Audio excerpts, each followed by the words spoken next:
پارہ نمبر 12 سورۃ ہود آیت نمبر 87۔ اعوذ باللہ من الشیطان الرجیم قالوا یا شعیب اصلاتک تأمرک ان نترک ما يعبد آباؤنا أو أن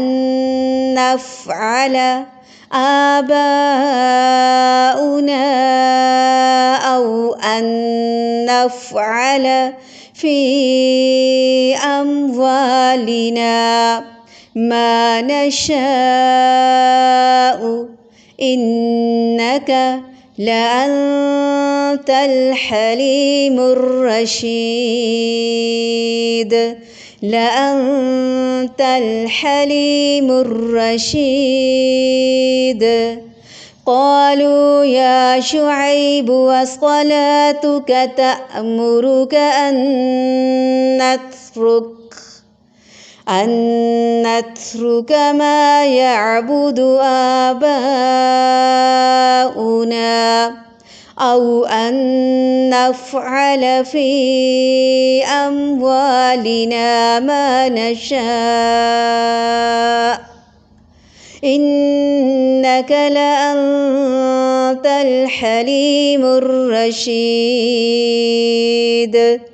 قالوا انہوں نے کہا یا شعیب اے شعیب علیہ السلام اصلاتک کیا نماز تیری تأمرک حکم دیتی ہے تجھے ان کے نترک ہم چھوڑ دیں ما انہیں جن کی یعبدو عبادت کرتے تھے آباؤنا آباؤ اجداد ہمارے او یا ان یہ کہ نفعل ہم کریں یعنی نہ ہم کریں فی اموالنا اپنے مالوں میں ما جو نشاء ہم چاہیں انک بے شک تو لأنت البتہ تو ہی ہے الحلیم نہایت بردبار الرشید سمجھدار۔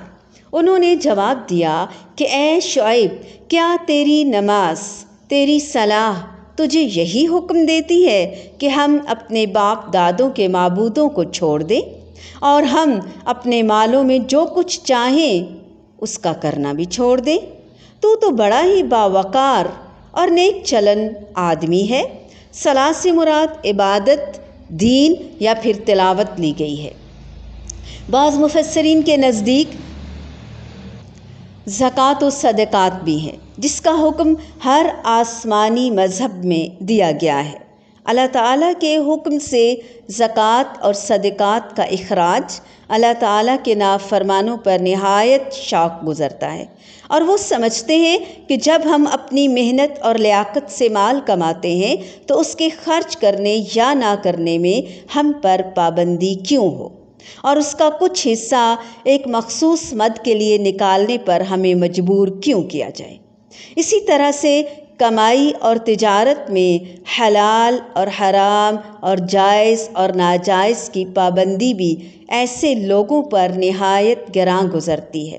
ممکن ہے ناپ تول میں کمی سے روکنے کو بھی انہوں نے اپنے مالی تصرفات میں دخل کو معقولات سمجھا ہو، یا اور ان الفاظ میں اس سے انکار کیا ہو۔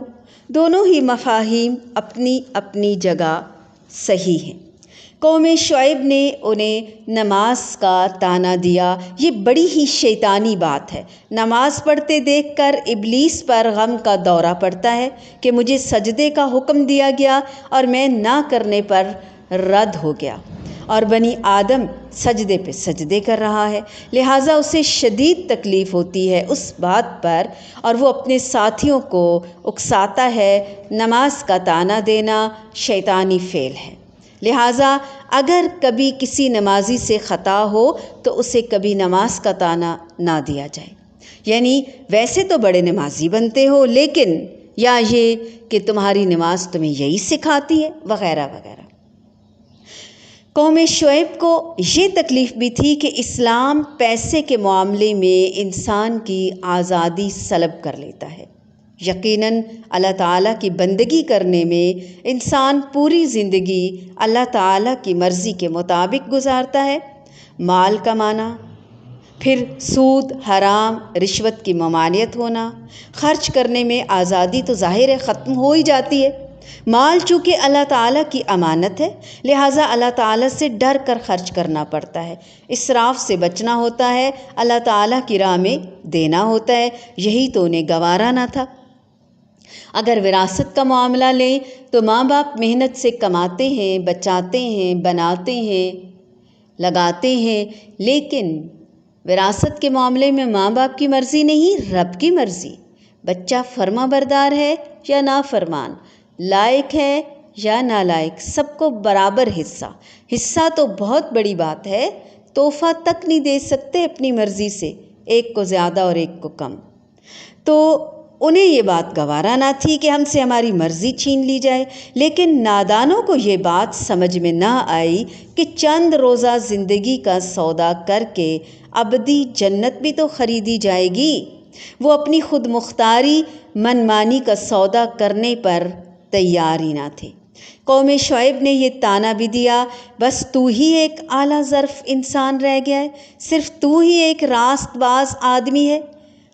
یہ طعنہ تو ہمیں قدم قدم پر ملتا ہے۔ کیا ہم مسلمان نہیں ہیں؟ آپ انوکھے مسلمان ہیں، آپ ہی نرالے مسلمان ہیں، آپ ہی یہ کر رہے ہیں، آپ ہی وہ کر رہے ہیں۔ یہ ازلی ابدی طعنے ہیں جو ہر دور میں اللہ تعالیٰ کی راہ پر چلنے والوں کو دیے گئے اور دیے جاتے رہیں گے کہ ہاں بس تم ہی بڑے پاک باز ہو، تمہارے سوا تو سب جہنمی ہیں گویا۔ حالانکہ اللہ تعالیٰ کی طرف بلانے والوں کا دامن ایسے دعووں سے پاک ہوتا ہے۔ اپنی غلط کاریوں پر دل کا چور ان سے ایسے کہلواتا ہے۔ دوسروں کو نصیحت کرنا اور خود عمل سے بیگانہ نہ رہنا، یہی حضرت شعیب علیہ السلام کی قوم اور پھر ہر قوم کا یہ وتیرہ رہا ہے۔ اپنی قوم سے فرما رہے ہیں کہ آپ جن باتوں سے قوم کو منع کر رہے ہیں ان کا خود ارتکاب کیسے کر سکتے ہیں؟ قوم تو خواہ مخواہ ضد باندھے بیٹھی چڑ رہی ہے، حالانکہ نبی کا مقصد تو اول اور آخر اصلاح ہے، یہی ہر مسئلے کے پیش نظر ہوتا ہے۔ لیکن لوگوں کا مسئلہ کیا ہے؟ اپنی انانیت اور خود پسندی میں سمجھنے سے قاصر رہتے ہیں۔ امر بالمعروف و نہی عن المنکر میں خصوصیت سے یہ فکر ہمیشہ رہتی ہے اور رہنی بھی چاہیے کہ ہم خود سب سے پہلے اپنے آپ کو نیکی کا حکم دینے اور بدی سے روکنے والے بنیں۔ انشاءاللہ ہم آگے مزید پڑھیں گے انا اول المسلمون کی کیفیت لیے ہوئے۔ لہٰذا اس ساری بات کا آخر نچوڑ اور نتیجہ کیا نکلا؟ مینٹیلٹی پتہ چلتی ہے، ذہنیت پتہ چلتی ہے آج تک کے لوگوں کی۔ کوئی ایک نیکی کر بیٹھا ہے شخص، کوئی نمازی ہو گیا ہے، اس کی نمازوں کو طعنہ بنا دیا ہے کہ پلٹ پلٹ کر اس کو طعنے دینا ہے، اس کو کہنا ہے ہم نے بڑے دیکھے ہیں نماز پڑھنے والے، تمہاری نماز تمہیں یہی سکھاتی ہے، تم لوگوں کی زندگیوں میں دخل اندازی کرو۔ گویا ان کے نزدیک امر بالمعروف و نہی عن المنکر دخل اندازی میں شمار ہوتا ہے۔ اے شعیب، کیا تیری نماز تجھے یہی سکھاتی ہے کہ ہم ان سارے معبودوں کو چھوڑ دیں جن کی پرستش ہمارے باپ دادا بھی کرتے تھے؟ کیا وہ بھی غلط تھے؟ یا یہ کہ ہم کو اپنے مال میں اپنی مرضی کے مطابق تصرف کرنے کا اختیار نہ ہو؟ کیا تو ہی ایک اعلیٰ ظرف ہے، تو ہی اچھا ہے، تو ہی انسان ہے؟ یا اللہ ہماری حفاظت فرما، ہمیں معاف فرما۔ یا اللہ ہم طعنہ دینے والے نہ ہوں۔ ہم سے بھی تو یہ باتیں نکلتی ہیں دن رات، کیونکہ وہ ایک تقلیدی ایمان کے قائل تھے، تقلیدی روایات کے قائل تھے۔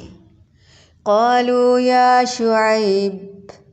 یا شعیب الصلاۃ تأمرک ان نترک ما یعبد آباؤنا ما يعبد آباؤنا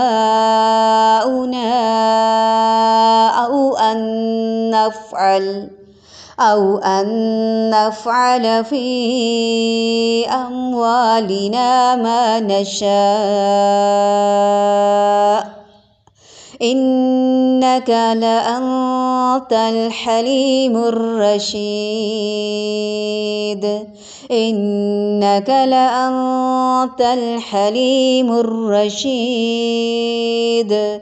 گویا سمجھداری، رشد و ہدایت تو صرف دنیا کے لیے استعمال کرنی چاہیے، اگر دین کے لیے استعمال کریں گے تو تانے ملیں گے۔ استغفر اللہ۔